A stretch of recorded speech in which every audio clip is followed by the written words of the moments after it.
Okay, what we have here is a tilapia farm in my basement. It's only 1,000 gallons, and there's only a couple hundred fish. You can see, as soon as I throw them a handful of food, they get right in there and start going crazy. I originally put in about 200 fish and had about 10% loss. This is a standard Intex swimming pool, excuse me. We've got trickle filters here that are filled with growing media, filter media, biological filter media. I'm also considering putting in a K1 moving bed filter, but for right now, the ammonia load, I've been checking it frequently and it's just fine with just these two little trickle filters. And then in the back corner here, I set up a sand filter that's actually filled with biological filtration material that acts as a nice filter in terms of keeping the ammonia levels down, and then it also filters out the particulates, not to a small micron size, but on the larger side. And then ultimately, when it reaches a certain back pressure, I go in and I backwash the system, at the top, basically just switching it around and then draining it out into our floor drain.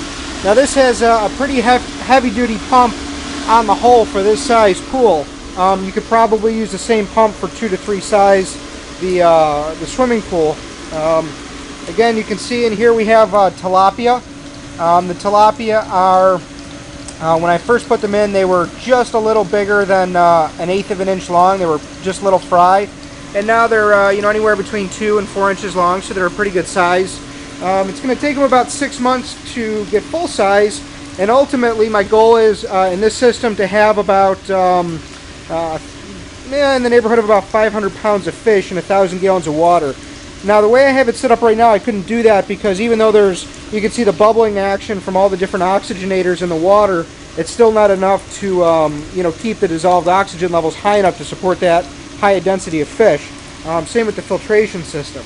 Now you can see here I've got the actual water temp is a little low right now. It's only it's around 76, 77 degrees. I try to keep it in the neighborhood of around 85. The reason it's low is because I just did a partial water change. Now what I'm using for heaters for this system, because I'm trying to keep this on a budget, is I'm actually using aquarium heaters that you can see here. An example, they're just simple aquarium heaters, old ones I had laying around, and I'm using them just to keep the water temp reasonably warm.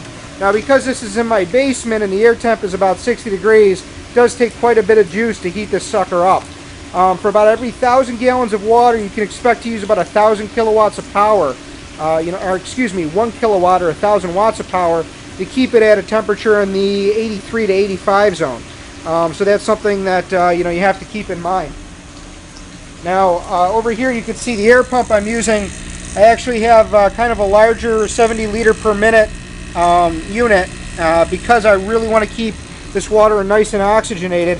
And one of the things that I've discovered is over time the bubble rod you can see there isn't even really working, whereas the standard blue air stones down here in the corner, they're bubbling up fairly well. I also had a bubble disc, which you can see here, an 8-inch bubble disc, and that's lost about 70-80% capacity in the past 2 months. So it seems like that's not going to really be a good bet in the long run. Anyways, as far as the ammonia levels, the nitrite levels, and all the other factors, everything looks pretty good and has been pretty stable ever since I started. So we're going to keep playing this out and see how everything progresses. Thanks for watching.